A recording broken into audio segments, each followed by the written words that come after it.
Не, ну вообще прикольная тема, потому что, знаете, есть же разные девушки, разные мужчины. Кому-то хочется побольше жен, вот, но стесняется. А если вот такие вот вещи будут как-то более транслировать в нашу страну, то это гораздо прикольно. Не за, я за. Тема реально хорошая, потому что, блин, человек свои потребности будет реализовывать. То есть, смотрите, представляете, у мужчины 2-3 жены. Ему хочется как-то погулять, ну, гормоны, сами понимаете, это нормально для мужчины. Как бы он им будет всем верен одновременно, то есть с одной, с другой, с третьей, с четвертой, и так все вместе.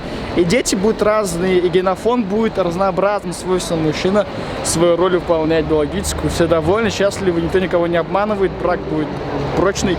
Так что муфтий красавчик, серьезно. Ну, олай бит керек деп санамаймын енді мен аны kadar. Bir аны важный вопрос түгел. Керек кіші былай да табайын.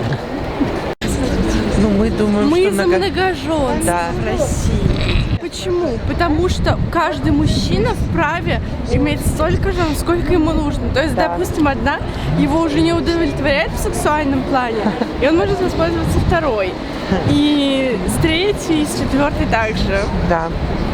Нет, вообще никак нет. Ну, я считаю, что это вообще личное дело человека, и я больше поддерживаю, ну, сам, например, гражданский брак и всю эту историю. Но как-то многоженство и все это, на мой взгляд, средневековье. Мужчины не успевают за одной следить, а тут еще и несколько. Многоженство для меня приемлемо, когда человек может обеспечить всех своих жен, а не просто набрать их кучу на самом-таки деле. Если ты не можешь обеспечить их всех, тогда не стоит. Если можешь, то тогда просто прекрасно и хорошо. Это неправильно. Вот вы бы хотели, чтобы у вас был, как сказать, соперник, не напарник, а соперник. Вот тут, мне кажется, такая же штука будет. Люди должны сами выбирать. Если им комфортно так жить, то пусть живут. Если нет, то нет. Гениальный ответ.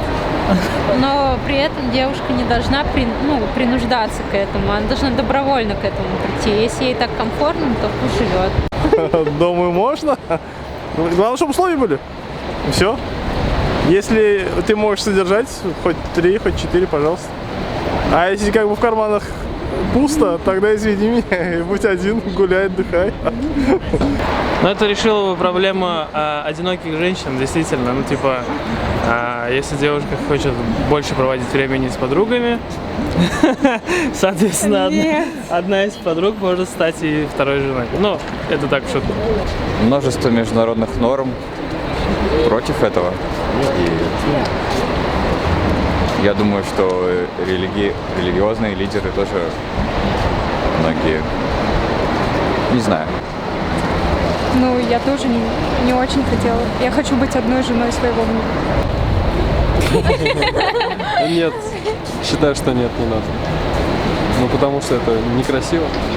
Если человек в состоянии содержать своих жен, то, пожалуйста, не вопрос. Но если он не в состоянии, а чисто просто для того, чтобы иметь, то тогда я думаю, что не стоит. Но здесь, в России, я не считаю, что это нормально. Это полный бред. Это полный бред. Честно, на самом деле для меня это полный бред. У мужчины должна быть только одна женщина. Только одна единственная. Для меня это глупость.